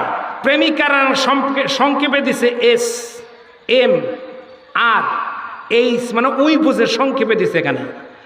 এটা তো আমাদের দেশে ভালো, বিদেশে আবার মোবাইল নম্বর আছে, পাছার খুলি, এই যে মাথার খুলি, এইটা চাঁচছে এখানে সুন্দর করে, চাঁচার পরে এখানে মোবাইল নম্বর লিখে থুয়ে দিচ্ছে। শয়তানও যেটা করে না, দেখে হাই রে আমি শয়তান, কান দেয়ার বলে আমি কি শয়তান, এটা আরো বড় শয়তান রে। এখন তো শয়তান, আমি রিটায়ার্ড হয়ে গেছি, এটা তো আমার দাদা হয়ে গেছে এখন। ভাইরা আমার, ট্যাটু যারা অঙ্কন করে, সহিহ মুসলিম শরীফের 2125 নম্বর হাদিসের বর্ণনা করা হয়েছে। তারপরে এবার আপনারা আসেন 5 নম্বর, আলগাসুল পরসুলা ব্যবহার করে। আলগাসুল বোঝেন, ওর চুলে সন্তুষ্ট না, আরও ফুরফুরি চুল দিছে, ফুরফুরি চুল দিয়ে মানুষ করে, এই যে বাপরে দেখতে কত সুন্দর, আলগাসুল লাগাইছে। আলগাসুল মেয়েরা, মহিলারা, মায়েরা মেহেরবানি করে আপনারা লাগাবেন না, এটা জাহান্নামে যাওয়ার একটা লক্ষণ। আল্লাহ নবী নিষেধ করে দিয়েছেন। এই হাদিসটা বুখারী শরীফের 6686 নম্বর হাদিস। এবার আসুন 5 নম্বর, স্বামী রোজগার করে কিন্তু সন্তুষ্ট নয়। আমার শাড়ি ঠিক মতো দিতে পারেন না, খাবার দিতে পারেন না, মাছ গোস্ত কিনতে পারেন না, এটা পারেন না, ওটা পারেন না, আন্দাজি খেলে আমার জীবনটা আমার বাপ মা একদিন নষ্ট করছে, এরকম মেয়ে আছে না নাই? জোরে বলেন, আছে না নাই? এরকম খোটা মারা মহিলা আছে, অবশ্যই এটা এই ঝামেলাটা মহিলাদের মধ্যে হয়ে থাকে।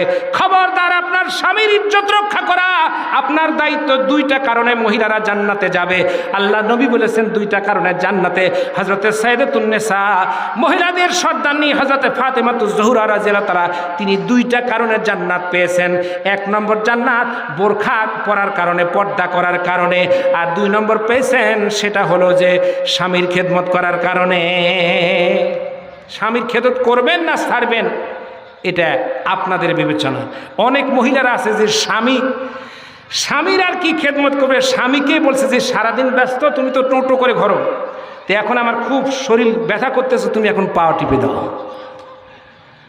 এখন স্বামী, কিছু বোকা টাইপের কিছু লোক আছে, এরকম মখা টাইপের লোক আছে, এরা তখন পা টিপা শুরু করছে। আমার বাস্তব নমুনা, আমি এক জায়গায় যাওয়ার পরে বলছি, ভাই পাও টিপি কারণ কি? তো উনি বলতেছে, পাও যদি একদিন টিপে না দিই, কাল থেকে খাওয়া বন্ধ করে দেবে। এই পা টিপাটা করে নেবেন না ভাইরা আমার। এবার আপনারা আসুন 7 নম্বর, যারা না জেনে অন্যের ব্যাপারে মিথ্যা অপবাদ দেয়। মুসলিম শরীফের 2563 নম্বর হাদিস। এরকম মহিলা আছে না নাই? এই রাত 12টার সময় তোর মাথা ভিজা কেন রে? চুল টান দিয়ে বলছে, কোথায় কি করে আসছো? তার মানে গোসল টোসল সারে আসছে। কথা বুঝেন না আমার? রাতে 1টার সময় গন্ডগোল। আমরা বলছি, কি ব্যাপারে এত রাত্রে গন্ডগোল? মইছিল কি হইলো তোমার বাড়ি? বলো অন্য কিছু লয় বলা যাবে না, তুমি তো জোরেই বলতেছো, আমরা শুনে ফেলছি। তার মানে হলো সন্দেহ। স্বামী ঘামে গেছে রোজগার করে, মাথার চুল ঘামে গেছে, আর বউ রাত্রে এসে বলছে আমি আসতে পারিনি, বহু দূর থেকে পরিশ্রম করে আসতেছি বিবি বাচ্চার জন্য। আর স্বামী হু করে বসে আছে, খেলে আসুক তারপরেই মজা বোঝাবো। এরকম মহিলা আছে না নাই? না বুঝে অমুকের সাথে অমুক, তমুকের সাথে তমুক, এরকম সন্দেহ করা মহিলা আছে না নাই? এটা জাহান্নামের লক্ষণ, অশান্তি সৃষ্টি করা। 8 নম্বর, এবার আসেন, অন্যের পিছনে নিজের মূল্যবান সময় নষ্ট করে গীবত আর শেকায়েতের মধ্যে সময় নষ্ট করে। এরকম মহিলা আছে না নাই? মহিলাদের মধ্যে চগলখোর বেশি না কম? জোরে বলেন। স্বামীর নিন্দাটা করা বেশি পছন্দ করে। সকালবেলা যখন পুকুরের ঘাটে যাবে, আরে বাবারে বাবা, স্বামীর একবার 14 গোষ্ঠী ধুয়ে ছাড়বে। এরকম মহিলা আছে না নাই? এত কিছু করার পরও স্বামী ভালো নয়। এই চরিত্রটা আপনি বাদ দিয়ে দিবেন। এটা মেহেরবানি করে মা আপনারা করবেন না, এইটা অবশ্যই আপনারা বাদ দিয়ে দিবেন। কারণ এই কারণে মহিলারা জাহান্নামে যাবে। আবু দাউদ শরীফের 4874 নম্বর হাদিসে উল্লেখ করা হয়েছে, মহিলারা জাহান্নামে যাবে। তার মূল কারণ হলো পরনিন্দা করার কারণে, গীবত করার কারণে। আল গীবাতু আশাদ্দু মিনাজ জিনা, গীবত করা চাইতে, জেনার চাইতে গীবত করা মারাত্মক ধরনের গুনাহ। এবার আসুন বন্ধুরা আমার, এই দুনিয়াতে সব চাইতে আসমান নিচে জমিনে সব চাইতে যে মহিলাটা একেবারে গরিব ছিল, সেই মহিলাটার পরিচয় পাওয়া দরকার আছে না নাই? জোরে বলেন, আছে না নাই? যে মহিলাটা গরিব মহিলা অথচ আল্লাহর কাছে দামি, আপনাদের জানার দরকার আছে, মা বোনদেরও জানার দরকার আছে। হযরতে আদম সুফিউল্লাহ থেকে এ পর্যন্ত আসমানের জমিনে একটাই মহিলা গরিব। বলে গরিবের নমুনাটা কেমন হুজুর? তাড়াতাড়ি বর্ণনা করে দেন।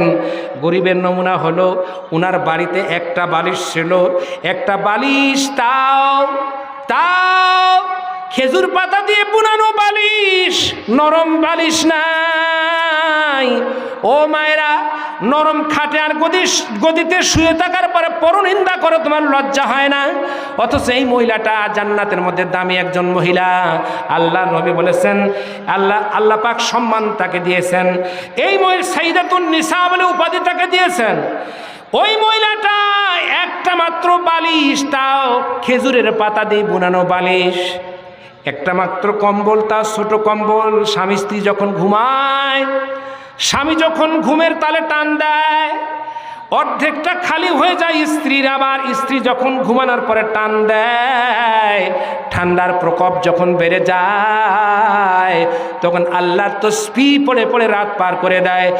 আরেকটা যখন স্বামী টান দেয়, দ্বিতীয় আরেকটা কম্বল গায়ে দিবে, সেই ধরনের কম্বল ছিল না। এরকম মহিলা আল্লাহ রসুলের সুন্নতের উপরে আমল করে ধৈর্য করে সারা জীবনটা কাটিয়ে দিয়েছেন। তিনি অন্য কোনো মহিলায় পানি পান করার জন্য সাধারণ মাটির একটা বাটি, আর খাবার জন্য সাধারণ একটা বাটি, এছাড়া অন্য কিছু নাই ওই মহিলাটার ঘরে।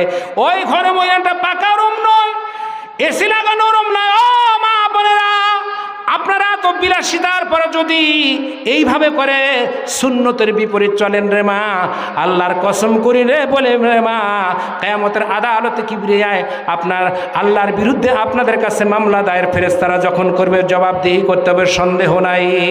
ঠিক না বেঠিক? বাইরে আমার, হযরতে আল্লাহ রসুল যখন ফাতেমার কাছে একদিন গেল, যাওয়ার পরে ফাতেমার কাছে বলল, ফাতেমা যুদ্ধের ময়দান থেকে আমি এসেছি, তোমার ঘরে কোনো খাবার আছে নাকি? 3 দিন আমার অতিবাহিত হয়েছে, পানির ব্যবস্থা আছে নাকি? ফাতেমা বলছে, পানির মশকে পানি নাই, খাবার থলে কোনো জব বা আটার কোনো দানা নাই, কোনো ধরনের চুলা জ্বলে না। ও আব্বা, 3 দিন হয় আপনার, 3 দিন পরে আসছেন, 4 দিন পার হয়ে গেছে, মদিনার পাথরগুলি পেটের মধ্যে আমরা লাগায় দিন যাপন করতেছি, দুর্বল হয়ে গেছে, আলী হাঁটতে পারে না। ভাইরা আমার, এরপরে আল্লাহ নবী বলে, বের হয়ে আসো, তোমার চেহারাটা অন্তত একটাবার দেখি। এত কষ্টের পরে আল্লাহর শুকরিয়া আদায় করো রে মা। হযরতে ফাতেমা বলে, ও বাবা, আমি দরজা পার হতে পারবো না, এই কারণে এমন একটা কাপড় নাই আমার কাছে যে কাপড়টা পরার পর আপনার সামনে আমি হাজির হব। এত পাতলা কাপড়, একটা কাপড় ছিল। হাসান হুসাইন যখন ক্ষুধার যন্ত্রণা যখন মাটিতে গড়াগড়ি দেয়, তখন সহ্য করতে না পেরে আমার কাপড়টা খুলে দেওয়ার পরে আলীকে দিয়া বাজারে বিক্রি করার পর ধোলাই করে ধোপারা বিক্রি দেবে, এরপরে দুধের ব্যবস্থা হবে। এই জন্য হাসান হুসেনের কলিজা ফাটা আত্মনা, তার চিৎকার সহ্য করতে না পারে আমার কাপড়টা খুলে বাজারে বিক্রয় করার জন্য দিয়েছে। আল্লাহ নবী, আপনার সামনে দাঁড়ানোর মতো আমার পরনে কাপড় নাই। আহা, কি অবস্থা, করুণ অবস্থা। ভাইরা আমার, হযরতে ফাতেমাতুজ জোহরা রাদিয়াল্লাহু তাআলা আলীর পা ধরার পরে বলল, জীবনে কোনোদিন আপনার কাছে আর কাপড়ের আবদার করব না, কারণ বিশ্বনবী বলে দিয়েছে আমার জানাজা হাজির হবে না। আলী, এরকম জীবন যাপন করার পরে যদি আমার আল্লাহ ভালোবাসে, দুনিয়ার ভালোবাসার দরকার নাই, আমার মাবুদের ভালোবাসাটাই আমার জন্য দরকার পড়ে, ঠিক না বেঠে? ভাইরা আমার, অথচ আজকালকার মহিলারা পর্দা নাই, কানে দুলুয়া, নাকে ঝুলুয়া, हिलती दुलती चलती है, हजार हजार पुरुष को जहन्नामी करती है, ठीक ना बैठी? এখনকার মহিলার কাপড় তো দূরের কথা, সকালে একটা পরে, বৈকালবেলা আরেকটা পরে, তারপরে রাত্রিতে আরেকটা পরে, হানিমুনে যায় তখন আরেকটা পরে, শ্বশুর বাড়ি যায় তখন আরেকটা পরে, বিয়ের বাড়ি যায় তখন আরেকটা পরে। জোরে বলুন, বিটকেস ভরা, শোকেস ভরা কাপড় আছে না নাই? মহিলাদের চরিত্র কিভাবে ভালো হবে, কেমন করে ভালো হবে বলেন তো? আহারে, এই জন্য বলছেন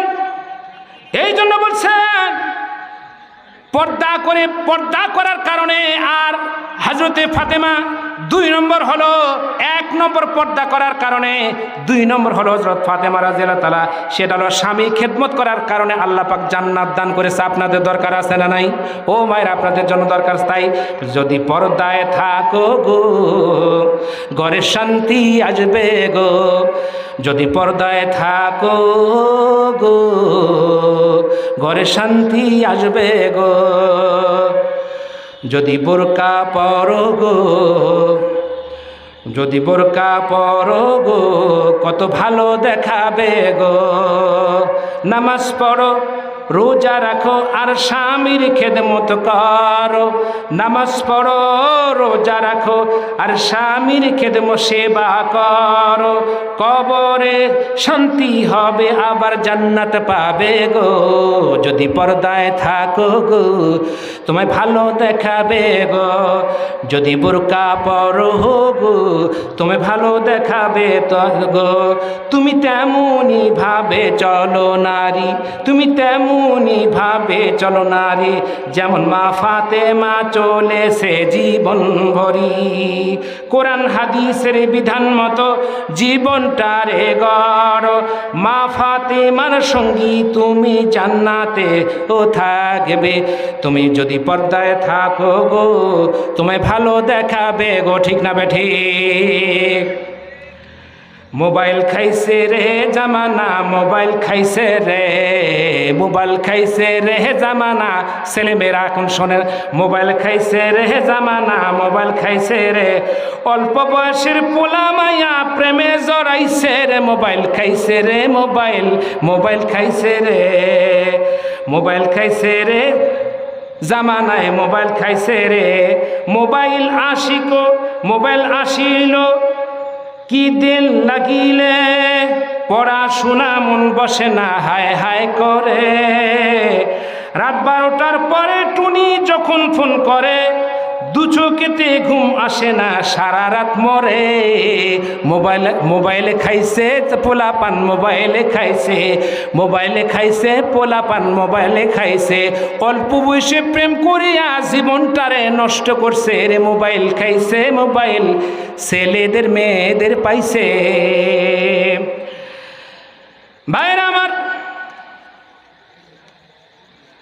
এই জন্য মেহেরবানি করে আল্লাহ রাব্বুল আলামিন প্রত্যেকটি মানুষের প্রত্যেকটি শ্বাস প্রশ্বাসের হিসাব আল্লাহর কাছে দেওয়া লাগবে কি লাগবে না? জোরে বলেন লাগবে কি লাগবে না?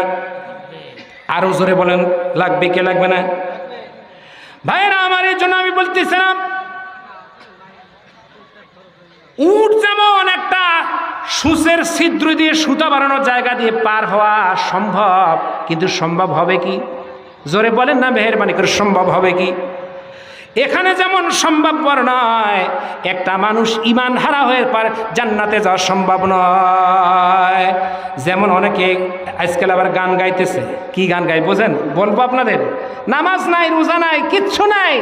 চলো চলো মজ ভান্ডারি ভাই, হজ করিতে মোরা মজ ভান্ডারে যাই আই, হজ করিতে মোরা মজ ভান্ডারে যাই আই। আরে হজ করতে যায় মক্কা মদিনা, এই যাবে মাছ ভান্ডারে। কি আশ্চর্য! আমার মরণকালে ঢোলবাজি বাসায় রে তরিকার ভাই, মরণকালে ঢোলবাজি বাজায়। আচ্ছা, মরণকালে ঢোলবাজি বাসালে সব হয় না? কথা কয় না? সব পাওয়া যায়? তাহলে আমরাও বাজাবো, অসুবিধা কি? হ্যাঁ, কালাম কলমার দরকার নাই, কোনো কিছু দরকার নাই। কলেমাও পড়তে দিবে না, কালামও পড়তে দেবে না।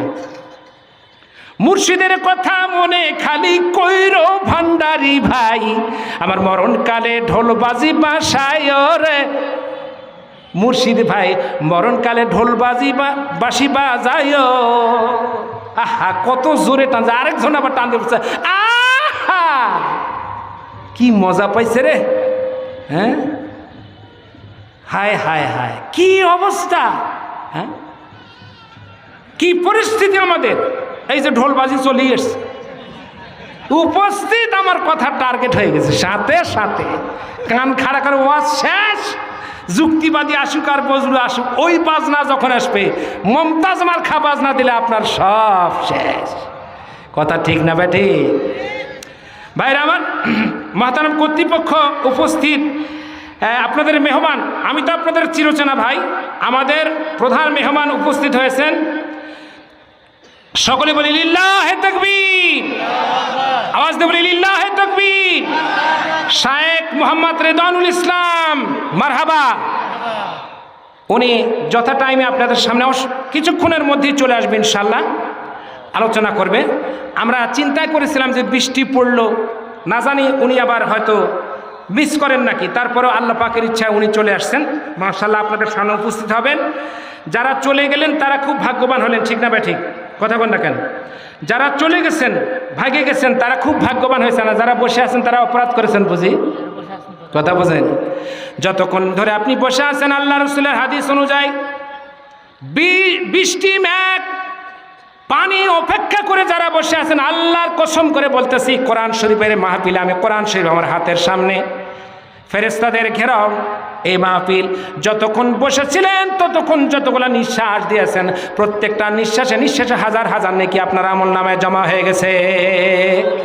হতে পারে আগামী বছর এই মাহফিল আসার আগে কেউ, অনেক লোকেরাই যাদেরকে আমরা জানাজা করে রেখে আসলাম, অনেক লোক দুনিয়ার থেকে বিদায় হয়ে গেল। ভাইরা আমার জীবনের শেষ মাহফিল এটা হতে পারে কি পারে না? এই জন্য দোস্তরা আমার, আমি বলতেছিলাম, মেহেরবানি করে ফিতনার জামানায় অনেক ফিতনা আসবে। যেমন একটা বাংলাদেশের সবচেয়ে বড় ফিতনা হলো কাদিয়ানি ফিতনা। জোরে বলেন ঠিক না বে ঠিক? কথা বলেন না এখন আপনারা? কাদিয়ানি ফিতনা পূর্বে ছিল, এখন আছে। ওরা বিশ্বনবীকে বিশ্বাস করে না। জোরে বলেন, কাকে বিশ্বাস করে না? আমার আপনার নবী বিশ্বনবী জনাবে মুহাম্মদ মুস্তাফা সাল্লাল্লাহু আলাইহি সাল্লামকে বিশ্বাস করে না, এটা শেষ নবী মনে করে না। কাদিয়ানির আমরা সরকার প্রধানকে জানাই, আমিও বলি, আরও জায়গায় বলেছি, বিভিন্ন মাহফিলে বলেছি, কাদিয়ানির সমস্যা বড় সমস্যা নয়। কাদিয়ানি যারা লালন করতেছে, কাদিয়ানির ব্যাপারে যারা স্বীকৃতি দিচ্ছে, ভিতর দিয়ে বলছে তোমরা শক্ত থাকো, অনড় থাকো, তারাই বড় সমস্যা আমাদের দেশের জন্য। ঠিক না বেঠি? কথা বলেন ঠিক না বেঠি? এই সমস্যা সবচেয়ে বড় সমস্যা। সুতরাং কাদিয়ানি হলো কাফের, কাফের, কাফের। কাদিয়ানি যারা বিশ্বাস করে, কাদিয়ানির কথার সমর্থন যোগায়, তারাও কাফের, কোনো রকম সন্দেহ নেই। ঠিক না বেঠি? কাদিয়ানির সমস্যা। আমাদের বাংলাদেশের বাউল নামে যারা ফাউল কথা বলে, যেমন শরীয়ত বাউল বলল যে কোরআন শরীফের কোন জায়গায় নামাজ পড়ার কথা আছে রে, শালা মৌলবীরা বুঝে না। 95% মুসলমান, সংখ্যাগরিষ্ঠ, 12টা আউলিয়ার বাংলাদেশের ইতিহাস। বাংলাদেশের স্থপতি শেখ মুজিবুর রহমান যখন ভাষণ দেয়, রেসকোর্স ময়দানের স্বীকৃতি গোটা বিশ্বে যখন পায়, বাংলা ভাষার 4,500 অথবা 6,000 অথবা 7,000 এর চাইতে স্বীকৃতি বাংলাদেশের বাংলা ভাষা যখন পেয়ে যায়, বিশ্বের প্রায় 21 থেকে 27টা দেশে বাংলা ভাষায় কথা বলে, চলে, প্রাণের ভাষা। যেখানে মুসলমানের আওয়াজ দিয়ে স্বাধীনতার পতাকার সাথে সাথে পূর্ব গগনে সূর্য উদিত হয়েছে ফজরের আজান দিয়ে, মাগরিবের আজান দিয়ে, সার আজান দিয়ে সূর্য অস্তমিত হয়েছে। সেই জায়গায় এত দুঃসাহস, এত বড় কথা কিভাবে পেল? আমি বলি যে এখানে যারা আমাদের সংখ্যা লঘু রয়েছে, যারা অন্যান্য ধর্ম রয়েছে, তাদের প্রবলেম, সমস্যা বড় সমস্যা নয়, বরং সমস্যা মুসলমানের মুনাফিকের মধ্যে। জোরে বলেন ঠিক না বেঠিক? যারা বলুন ঠিক না বেঠিক? বাউলের নামে সংসদ ভবন থেকে সব জায়গায় ফাউল কথায় যারা স্বীকৃতি দেবে, খোদার কসম এরা ঈমান নিয়ে মরতে পারে না, পারে না, পারে না। ঠিক না বেঠিক? ভাইরা, সমস্যাগুলো কারা করতেছে? সুতরাং আমি আমাদের মা, আমাদের অভিভাবক, আমাদের দেশের জননী, তার কাছে আগেও বক্তব্য এই কথাগুলো আমরা রেখেছি, এখনো বলি, আপনি একজন তাহাজ্জুদ গুজার মানুষ। আমি যতদূর জানি আপনি তাহাজ্জুদ গুজার মানুষ। আমি জানি যতদূর আপনি একজন 5 ওয়াক্ত নামাজ পড়নেওয়ালা মহিলা, মেয়ে মানুষ। আমি যতদূর জানি একজন বাইতুল্লাহ যাওয়ার, হজ ব্রত পালন করা একজন উপযুক্ত অভিভাবক। আমি বলছি যে সমস্যাগুলো হচ্ছে, যে ইসলামে বিভিন্ন ধরনের মতাদর্শ হচ্ছে, মানুষ মানুষের তৈরি নয়, বাঁদর থেকে তৈরি। এই যে খামখিয়ালিপনা, নানান কথাগুলো আসছে, এই সলিউশনগুলো প্রথম তাকে সলিউশন করতে হবে, সমাধান করতে হবে। জোরে বলেন ঠিক না ঠিক? কথা বলেন না কেন? ঠিক না ঠিক?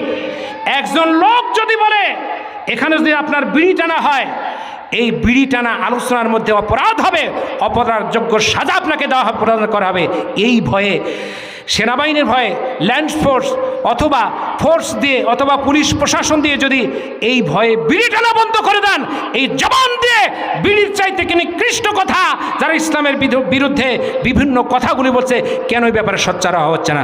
এটা জাতির কাছে, এটা দেশের যারা আমাদের অভিভাবক, তাদের কাছে বিচার থাকলো। ঠিক না ঠিক? যারা বলেন ঠিক না ঠিক?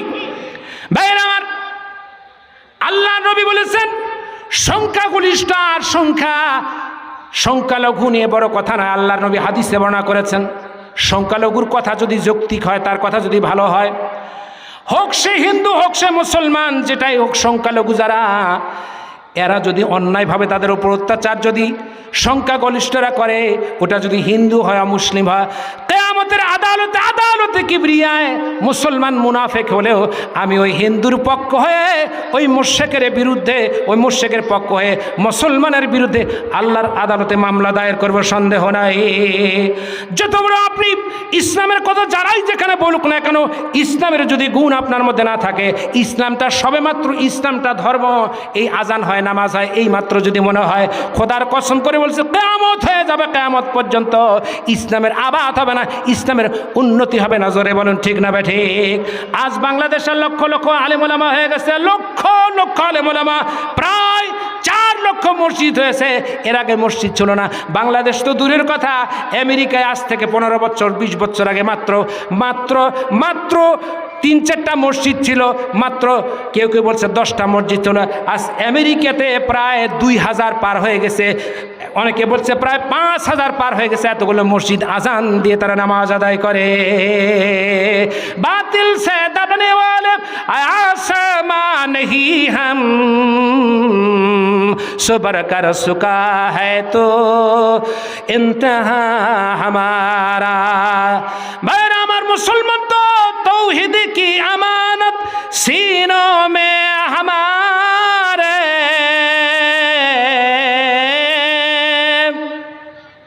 शेर की औलाद होकर गीदड़ा की बंदगी,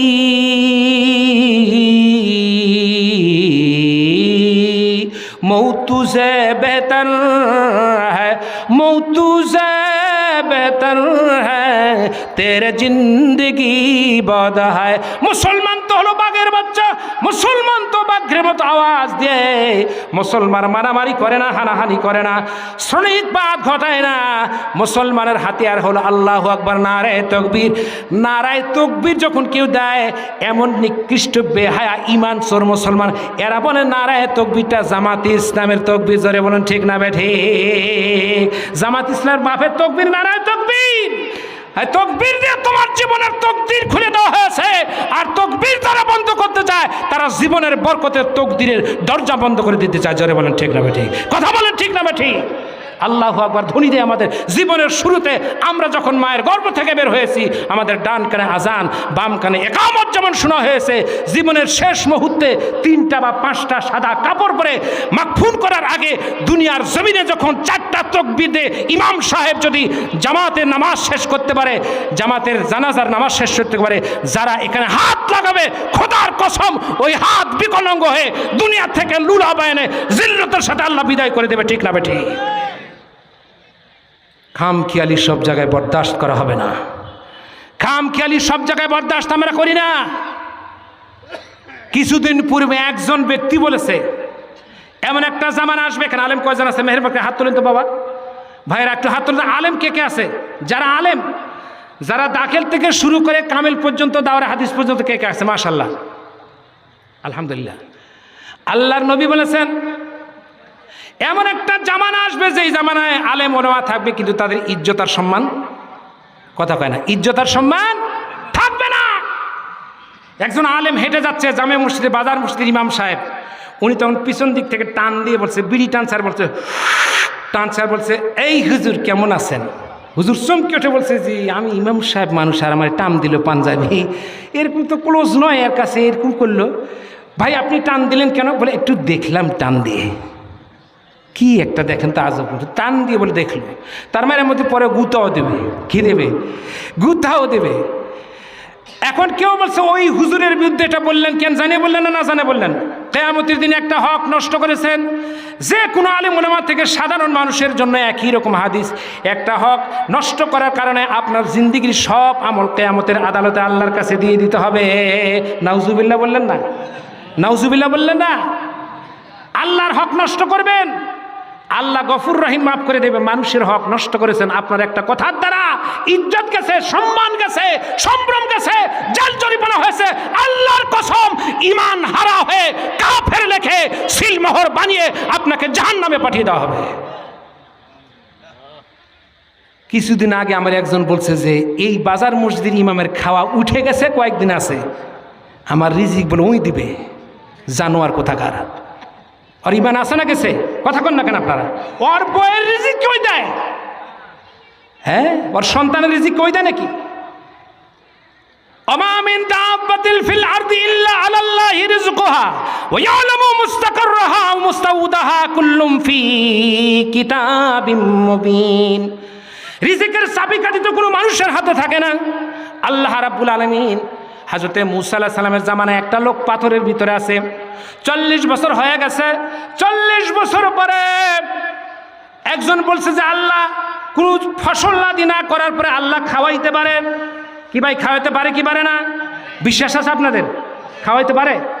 কবি শেখ সাদি রহমতুল্লাহ আলাইহি বলেন, আমি একদিন তাকায়া তাকায়া দেখি জঙ্গলের ভিতরে বাঘ এসে যখন শিকার করে, হরিণ খায়, সব কিছু খায়, আর একটা ছোট্ট লুমড়ি বিড়ালের 2 পা নাই, 2 হাতও নাই, গড়াগড়ি দিয়ে একটা গাছের গর্তের ভিতরে এসে থাকে।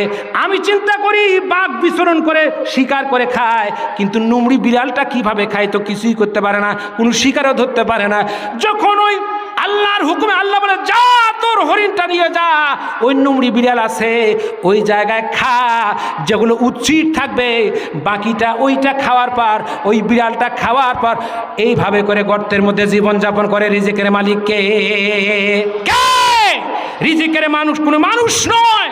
2023 সাল সংকট নয়, 2023 নয়, 24 নয়, 25 নয়, আমার জীবনের শুরু থেকে শেষ পর্যন্ত যে খাওয়াবে পড়াবে মানুষ সৃষ্টির 50,000 বছর পূর্বে তার রিজিকের ফয়সালা করেছে। ঠিক না বেঠিক? ঈমান থাকবে না যাবে? কথা কয় না, ঈমান থাকবে না যাবে? কোরআন হাদিসের কথা বলি তখনই বলে এই হুজুরটা খুব খারাপ হয়ে গেছে, তারা শালা খুব বেয়াদব হয়ে গেছে। তোমার পক্ষে যখন পূজা দেই তখন খুব ভালো লাগে। এই চরিত্র নিয়ে যে আলেম ওলামা থাকবেন, আমি এই জন্য হাত তুলতে বলেছি, খোদার কসম ওই আলেমেরা হাত করায় সোনার টুকরা দিয়ে মতির চেয়ারে বসে আপনাকে নূরের টুপি পরানো হবে না, জাহান্নামের টুপি পরানো হবে। ঠিক না বা ঠিক? যারা বলুন ঠিক না বা ঠিক? যারা হক কথা সমাজে বলতে পারে না, মেম্বার ছেড়ে দেন, মসজিদের হক কথা বলেন, খানকা ছেড়ে দেন, পীর সাহেবের মুরিদের দরকার নাই। আপনি হক কথা বলতে মুরিদ বেজার হয়ে যাক বেজার, কিন্তু খুশি থাকবে কে? সারে দুনিয়া হো মুখালেত कोई नहीं नुकसान है, दर नहीं गम दर नहीं कम रहमते रहमान है। দুনিয়া যদি বেজার হয়ে যায়, আল্লাহ যদি খুশি হয়, আল্লাহর খুশি বেশি দরকার না, দুনিয়ার বেজার হওয়াটা বেশি দরকার। হক কথা বলতে হবে, সঠিক কথা বলতে হবে, চলতে পারি বা না পারি, আমাদের ভুল আছে সকলে। ঠিক না ভাই? ঠিক ভুল আছে না? আল্লাহ পাক আমাদেরকে তৌফিক দান করুক। যে মালিক আমাদেরকে, যে মনিব আমাদেরকে মানুষ বানিয়েছেন, যে অল্প সময়ের মধ্যেই আমাদের প্রধান মেহমান এসে যাবে, আপনারা অধৈর্য হবেন না। বৃষ্টির পরও যে ধৈর্য সহকারে বসে আছেন, এটা বিরাট একটা ব্যাপার, এটা বিরাট নেয়ামত। আল্লাহ পাক আমাদেরকে এই বৃষ্টির ফোঁটা যেমন পড়লো, এরকম আমাদের জীবনের সগীরা গুনাহগুলো মাফ করে দিও। সকলে বলে আল্লাহুম্মা আমিন, সকলে বলে আল্লাহুম্মা আমিন। আল্লাহ পাক যেন গুনাহ মাফ করে আমাদের মাসুম বানিয়ে পাঠিয়ে দেন। সকলে বলে আল্লাহুম্মা আমিন। বাইরে আমার কোরআনের মাহফিল প্রতি বছরে টিএলবিতে হয়, এবারও হচ্ছে। আমার আলোচনা সাধারণত আপনারা শুনে থাকেন। আমি মসজিদের ইমাম, আপনাদের ছোট্ট ভাই গুনাহগার গোলাম, আপনাদের অত্র এলাকার মানুষ। আমি এমন কিছু নই, আমি এমন কিছু হয়ে গেছে এরকম নয়। অনেকে আমাকে বলেছে যে আপনি কি ওই, অনেকে মানে ইয়াতে লিখছে, মন্তব্য লিখতেই পারে ফেসবুকে, যে আপনি কি ওই জামাত ইসলামের কোনো নেতা নাকি? বলতে পারে, মন্তব্য করতে পারে।